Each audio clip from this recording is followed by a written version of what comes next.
What's going on, traders? It's Ricky with TechBud Solutions. I hope that you guys are all having an amazing Sunday. It is 6:30 p.m. here in Arizona, and welcome to our Sunday Stock Talk. This is a free live session that I host on a weekly basis every single Sunday at 6:30 p.m.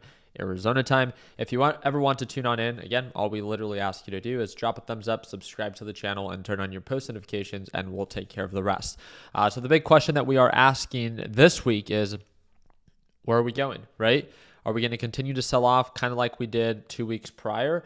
Or as of last week, it was a very choppy one, right? Especially if you're a little bit newer to the market. Weeks like last week can be pretty, I don't want to say scary, but because of the inconsistencies can be pretty risky, right? A lot of volatility can either make you or break you, especially if you don't know the importance of managing your position size and locking in profits, especially with these quick changes of direction.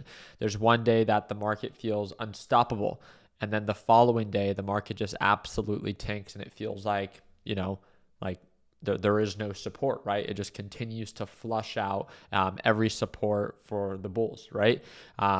And then there's some days that market direction is very consistent, right? Lower lows, lower highs. This was 2 weeks ago. If we talk about 2 months ago, the market was really bullish, higher highs, higher lows. One thing that the reason that I'm bringing this up is this market has like these seasons, right? These cycles, and it's our job as traders to determine what conditions, what seasons, and what cycles we choose to expose ourselves to, right? We do not have to tolerate volatile markets and open ourselves to that kind of risk if we don't want to. And that's one of the things that I want to continue to preach, right? Is to encourage our beginners to trade less and profit more, right? To focus on more quality trades. And if you see that there is not an ideal setup and that conditions are not favorable, that conditions are very volatile, there's like a lot of big, reports that are about to be released, and with those reports might come a lot of volatility, then maybe you as a beginner, you're just looking out for yourself, and you just don't want to open a position during that kind of volatility. Of course, with great opportunity comes great responsibility, but let's be honest, when you're just getting started, you have so much to learn, right? So sit back, relax, and let's allow the market to decide which way we're going to be going. When looking at the 30-minute time frame, again, it's very easy to see this choppiness that we have going on right here on QQQ, which is a NASDAQ ETF. If you're asking right now what where the market is at right now, NASDAQ futures are up. They're up about 0.22%. Nothing too significant, but not red, right? So this means that NASDAQ market QQQ would be in the green, and that TQQQ would be up nearly 1%, right? So a nice little bounce up. So it doesn't really mean much because we've seen it many times where NASDAQ futures right now or even pre-market can be very green. And I think, last week on Thursday is a perfect example of this, right? We gapped up pre-market. It looked like it was very green, and then bulls got flushed out, right? Very easy to see that. Now it's very easy to look back and be like, wow, like to think that this was possible where they just continued to see lower lows and lower highs here, right? Now are we going to begin to see signs of a recovery, or are we going to continue to sell off? And that's kind of, I want to keep today's live stream pretty short and sweet. Because of the inconsistencies, I know a lot of you guys focus on swing trading. A good amount of you also focus on day trading. But if we are unsure which way the market's going to be going, right? Because at least for me, I don't know, right? I don't know if the market's going to continue to sell off and hold below this moving average, or if we are finally going to get out of this bearish rut and actually begin to recover. I do not care, right? The reason I do not care, for those that are a little bit newer to this, is we can make money on bear markets and on bull markets, right? If the market begins to get flushed out again and we see lower lows and lower highs, I'll jump into SQQQ, right? Very, very easy to understand. SQQQ goes up when NASDAQ markets go down.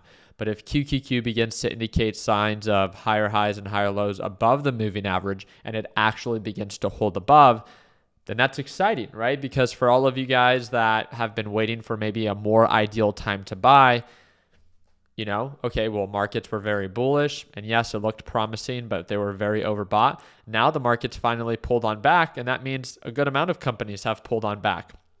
Look at this. Apple has pulled on back from previous all-time highs, and now at least it has some recovery potential. But that's if and only if overall markets begin to recover, right? Same thing with Amazon. They finally pulled on back to the moving average. This tends to, it doesn't have to, but this tends to be a common support range. So can it begin to recover? Of course.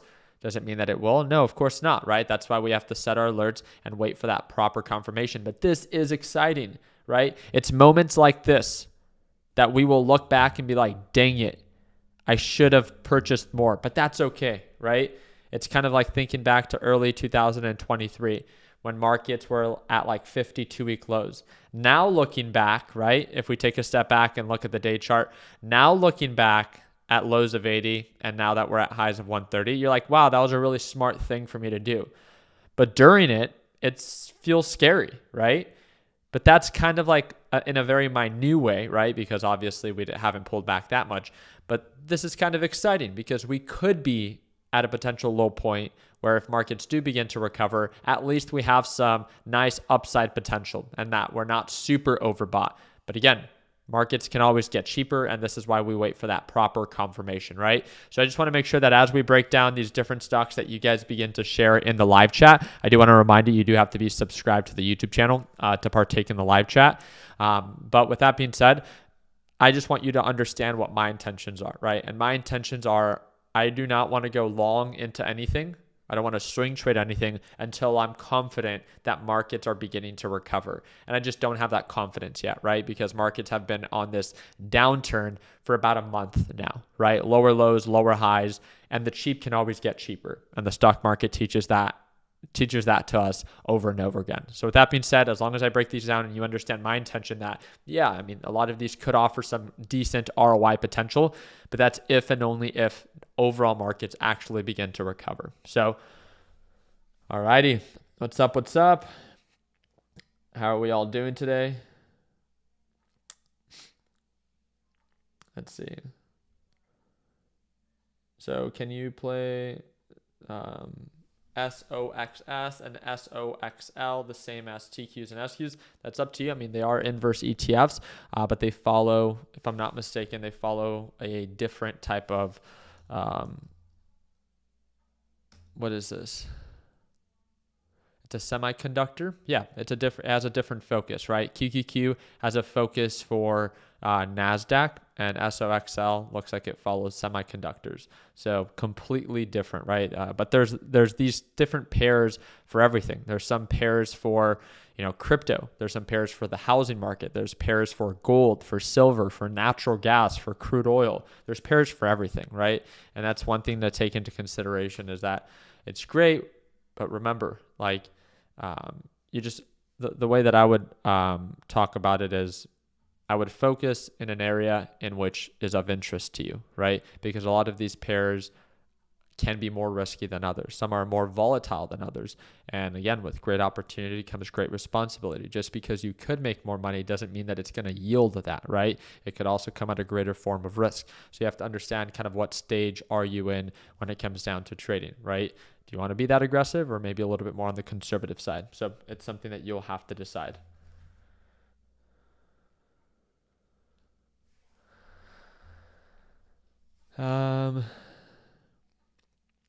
Let's see. Waiting for markets to open up. I like that, Austin. So let's go ahead and break down XOM. So I appreciate you asking me to break that one down. So obviously looking at this on the day chart based off of recent patterns we've pulled on back, it looks like it's forming this reversal. ExxonMobil has been showing signs of higher highs and higher lows, and based off of previous patterns, every time that it touches this moving average, it begins to recover, right? Patterns tend to repeat themselves. They don't always have to. So it looks like we are a little bit more on the oversold side. Let's see what's that upside potential. So based off of previous highs, upside potential is a little bit less than 10%. It's more closer to 9%.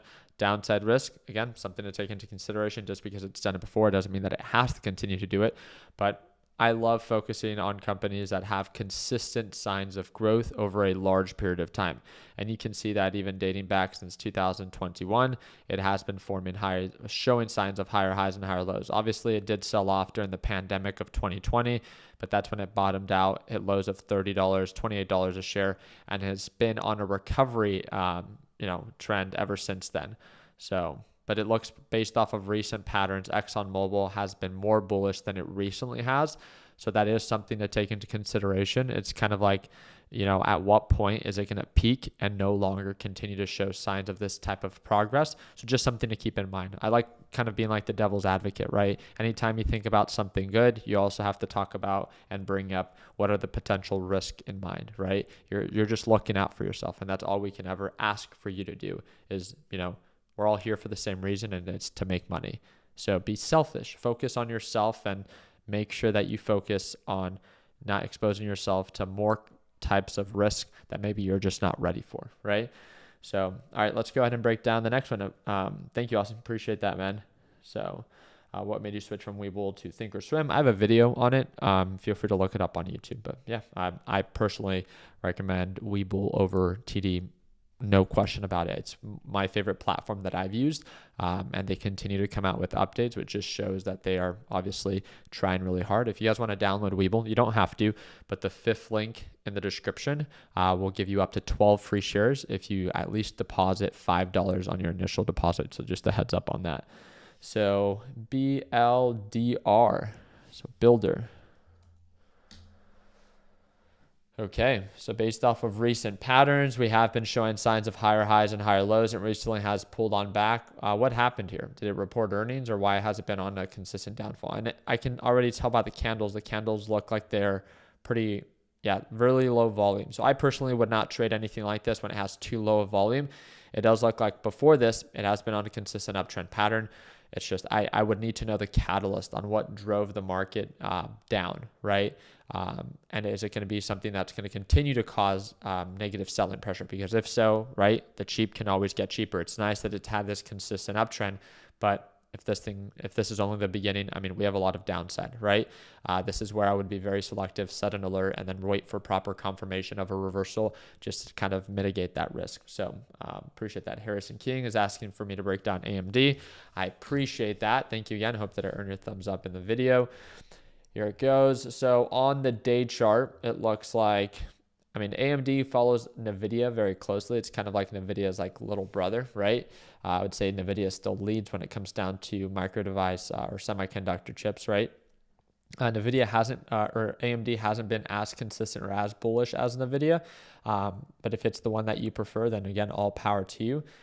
We have been on this consistent uptrend pattern, but as you can see, it's kind of been on this little downturn as the rest of the market has been struggling as well, right? We peaked at highs of 133. We're now trading below the moving average. We're trading below the EMA. Again, the very simple question to ask yourself, I know why you're probably asking, and it's because based off previous highs and where we're at right now, there's some upside potential, right? That's great. But as of right now, if I were to ask you, are you missing out by not being invested? The very simple answer would be no, right? Because it's still trading below the EMA, it's still trading below the moving average, and it has not indicated any signs of growth, right? It's still within this rut of lower highs and lower lows. So why would you want to rush into that, right? So if we're talking about what are the best stocks to maybe focus on this week, I would say that it's too early. It's too risky. Not that you can't take the risk. It's all up to you, right? But for me and the dollar amount that I choose to trade with, it would just not be worth it for me to jump in this early because, let's be honest, right? It was cheap here, and yet it tried to recover and then sold off. It was cheap here, but then it tried to recover and then it sold off. So do you see, right? The cheap can always get cheaper, and it's all dependent on your intention, right? How long can you expect to hold this? But as of right now, I don't see there to be any reason to buy this other than hope for this thing to recover, right? So just something to take into consideration. All right. So I will not be breaking down any AI. I don't even know what that is. No, I don't know if we're getting spammed right now, but if you continue to spam the chat, if your message is typed out more than once, I will just automatically ban you from the live chat. So just a heads up on that. I appreciate that, Trader Joe. Thank you. So LMT, what's going on, Mike? LMT. Here we go. So we got, is it Lockheed? Yep. Lockheed Martin. Okay, so overall consistent uptrend pattern. It looks like it's been kind of trading sideways for some time. This is also something that I see a lot of traders, and again, I don't know what your intention is. What is it, Mike? I don't know what your intention is, but let me just put it this way. For me, I don't see there to be any reason. When I look at this, when I look at the progress, I see lack of progress. So if I have $10,000 and I'm trying to put my money in something that will show signs of growth, it's not that I expect to turn that into, $15,000 next week, but I just want to make sure that I put it in something that has history of growth and that is showing signs of like, hey, I'm getting in at the right time. I want there to be indication of a recovery. And I don't see any of that criteria for LMT. For me, I would like to see signs of a reversal. And right now we don't have that, right? Because dating back since May, that's when we bottomed, right? We've been trading sideways. So from May to where we're at right now, imagine that you purchased LMT and all it's been doing, it's consolidating. Because at that point, it's just wasting time. Or really, it's just wasting potential opportunity to be invested in other stocks, but you're stuck in this one. Do you get what I mean? So this is where I talk about, I say this all the time to our LPP team, and it's that if you have an open position and that open position is not making you any more money, then all that open position is good for is good. It's open to risk, right? Because at some point, if it's not making you any more money, then why not just close it? Or why not just be more efficient with the time that you spend in the market with that, right? This isn't an investment, it's a trade. And trades are not based off of necessarily like, I would say a fundamental reason of why, at least for me, right? For LMT, I wouldn't be trading it based off of a fundamental reason. It's more of a trade setup. I'm in and out within a very short period of time, and very little time does it ever have to do with the actual value of the company. It's either a specific report or some form of catalyst that is driving the market up. There is momentum, there is volatility, and there is direction, and there is activity. With this, I just don't see that, right? Yes, it's cheap, but it hasn't been doing anything. And then that's just the thing that I want you to take into consideration is for all those that are also watching is how many times have you entered a trade and you just enter and it just continues to consolidate. It gets your hopes up and then it drops back down. And then maybe you go a little red. And then it does this for weeks and months at a time. At that point, you're missing out on quality trades that could actually be making you money, but you just have it sitting in something that continues to consolidate, that is not showing signs of progress. So it's a very simple message. Anything that is lacking progress is open to risk. For trades specifically, right? Because when it comes down to investments, your intention is different. And that's why I say your intention has a lot to do with how it is that you choose to approach that opportunity, right? But I just wanted to make sure that I share that with you. I don't know if you've ever thought about it, but at least for myself, anytime that a day trade is, even a swing trade, is lacking progress, then at that point, at one point or another, I'm just kind of like, okay, it's obviously showing me signs of a resistance or just still consolidation. At that point, it's open to risk. I'd rather just not hold it and I close it. I like to keep my trading simple. All right. Let's go ahead and move on. Let's do two more. So if you want me to break down your stock, just share it in the live chat. I feel like I'm giving a little bit more of like a broader breakdown, but I feel like we're talking about more, I would say, quality topics. Let me know what you guys think in the live chat. I'm enjoying this one a little bit more than the others. Shout out from Colorado. What's going on, Jason from Colorado? I like that. Do you suggest a focus on one or two tickers while a day trade or more than two? Well, it's all up to you, right? I mean, we all see value in different ways, but in my opinion, if you're an absolute beginner, even with experience, it's already challenging to focus on one. And if you think that you're going to manage two or three different opportunities just as effectively, then you're better than me and you're better than most, right? Because in reality, it's even one is complicated. So I think less is more in this market, but that's just my opinion. So I'll let you do with what you want with that. ROKU. What's going on, Lucas? What's up? What's up? Let's go ahead and break this one down. So ROKU, I like this, right? Higher highs, higher lows, testing moving average on the 4-hour time frame. Okay, so I can see why you're paying attention to this. My only thing that I would bring up here is I like it because it's at a critical point, right? In a perfect world, if this world was perfect, it would find a support here, and then it would begin to recover and go back to previous highs and potentially make new highs. 27% ROI, yay, perfect world. But guess what? I don't know about you, but we do not live in a perfect world. At least I don't.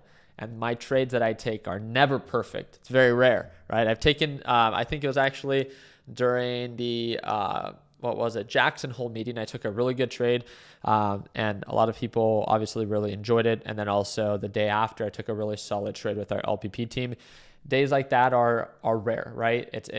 My trades don't always go exactly according to plan, but that's how I like to approach it, right? I like to understand that I'm not perfect, and that's to be understood rather than hoped on, right? So what steps can I take to be a little bit more cautious of it potentially not going according to plan? Not buying too early, right? How many times do we buy too early and then we end up regretting it? Hands up here. Still trading below the EMA, still trading below the moving average. There's no indication of higher highs and higher lows. And I'd say it's very simple. Let's set our alerts. There's so much upside potential, 27%.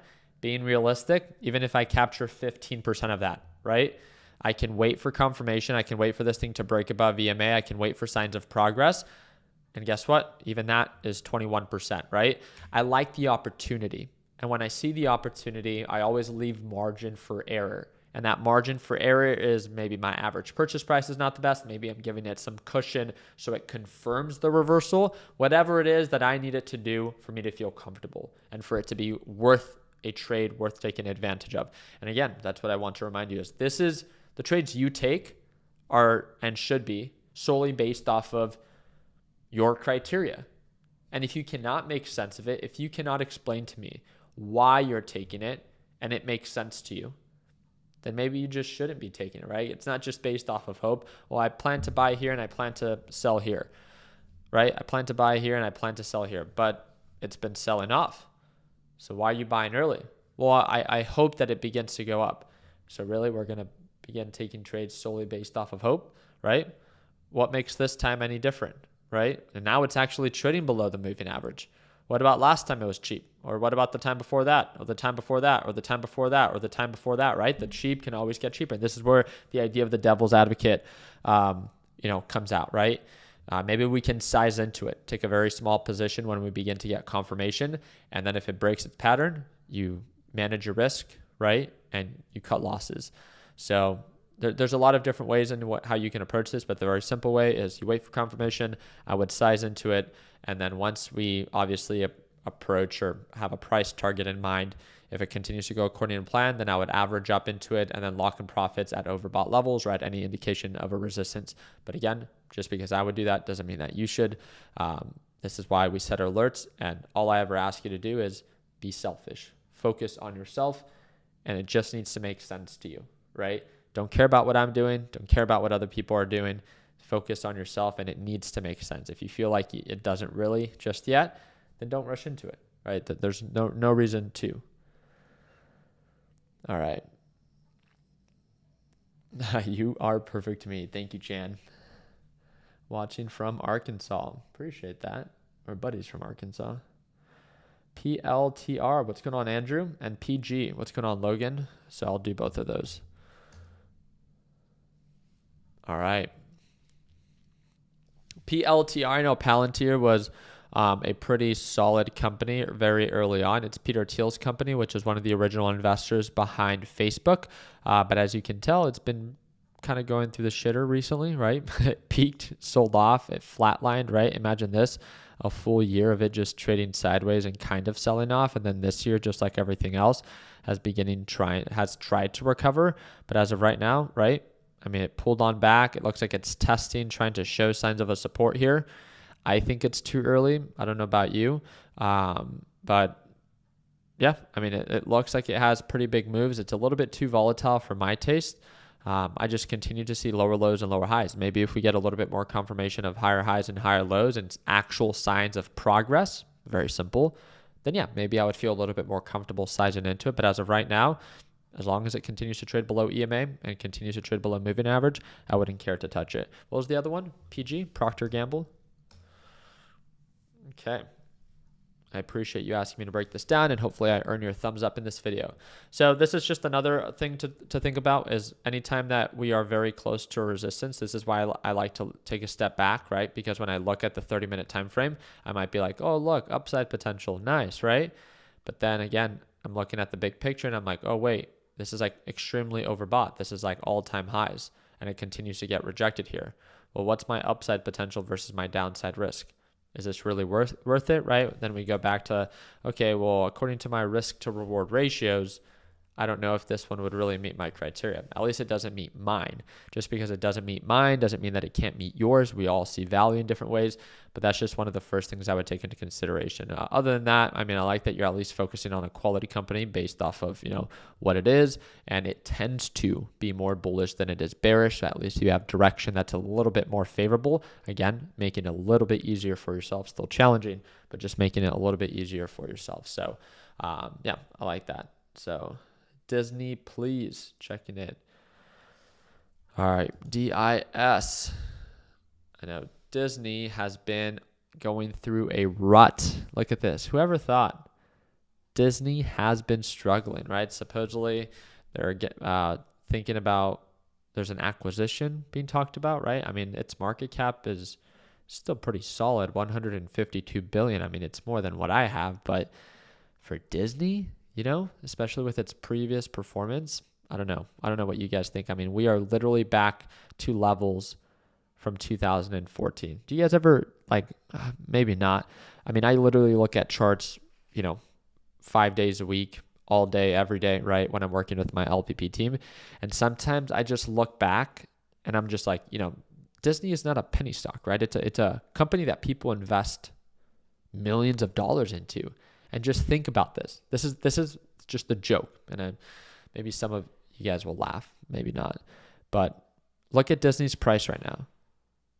$83, $84. The last time Disney was that price, other than COVID, was back in 2014. I mean, not to date myself, right? But I graduated in 2013. So you're telling me from 1 year after I graduated high school, every penny that it made, it has given back in the past 2 years.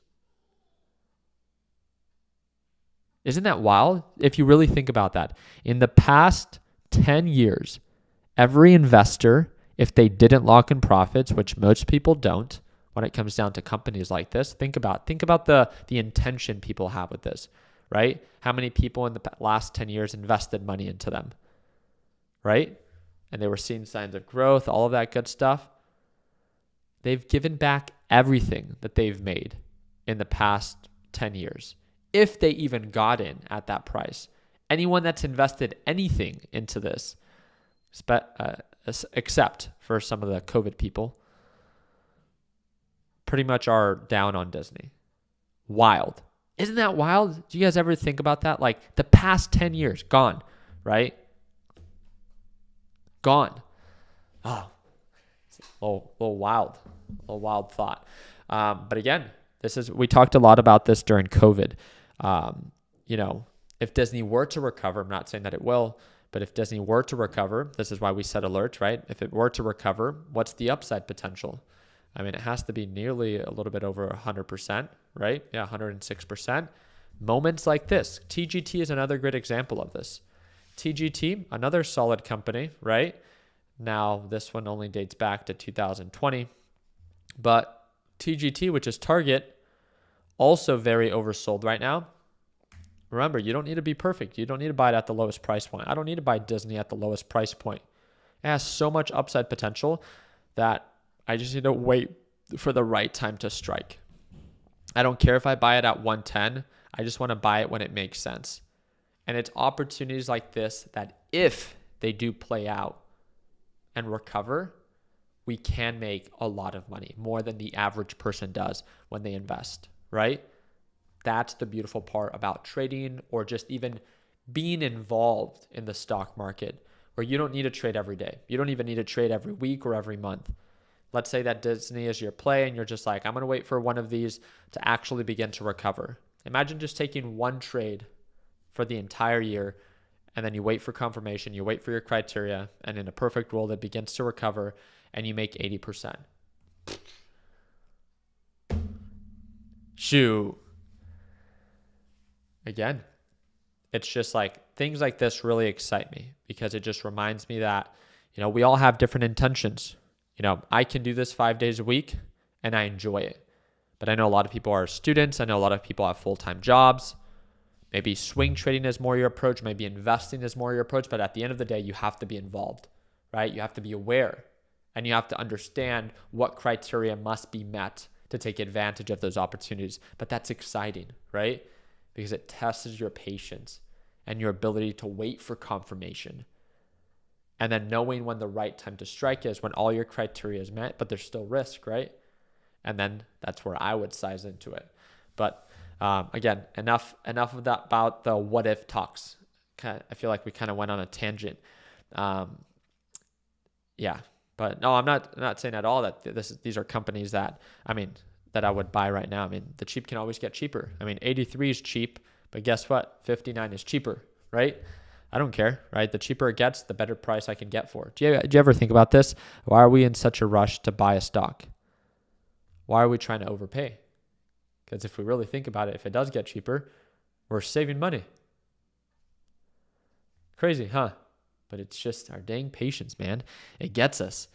So again, stocks like this is why you want to really, right? When that one person asked me, Ricky, how many stocks do you think I should pay attention to, ever so often? This is why I think really narrowing down your watch list can be very effective, because if you are very, very selective, however it is that you see value, and you focus on 2 or 3 different opportunities that, offer great potential, not all of them are going to go according to plan, but only one of them needs to.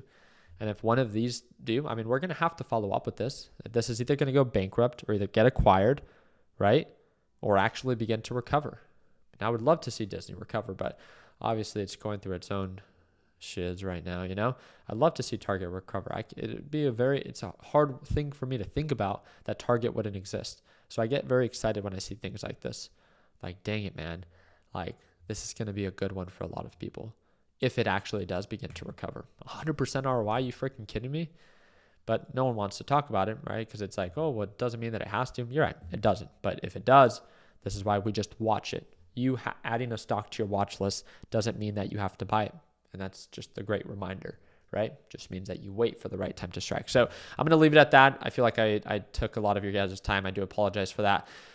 I hope that you guys enjoyed this little live session. I see that there's a few of you guys here. I don't know if this is all the people that are just part of my LPP team or if there's some randoms here, but what's up? My name is Ricky. I do this every single day. I trade live every single morning. You get to see my entries, you get to see my exits, but most importantly, you get to hear my thought process behind every single trade, right? If you want to learn a little bit more about it and what it's like to be able to be a part of our LPP team, I encourage you to take 2 minutes out of your Sunday, click the second link in the description down below, check out our LPP lesson library. It's a one-time payment, lifetime access. We're running our biggest sale right now. It's $175 off, and you'll be able to watch me trade live as soon as tomorrow. I do want to remind you that if you do sign up by tonight, please watch the first 3 videos in the course before you actually message me on where to access the Discord and how to watch me trade live. It literally explains it in the first 3 videos. I really do appreciate you guys' time. Hope that we're in a thumbs up. Please consider subscribing. If you have any questions, shoot me a direct message via Discord or via Instagram, which is all linked down below. And if you want to watch me trade live as soon as tomorrow, that is the second link in the description down below. Thank you again for your time. Hope and wish you guys an amazing Sunday. Let's stay patient this week. Again, market direction still is not very clear. So when in doubt, we cash out, and let's not be afraid to be selective. Take care, team.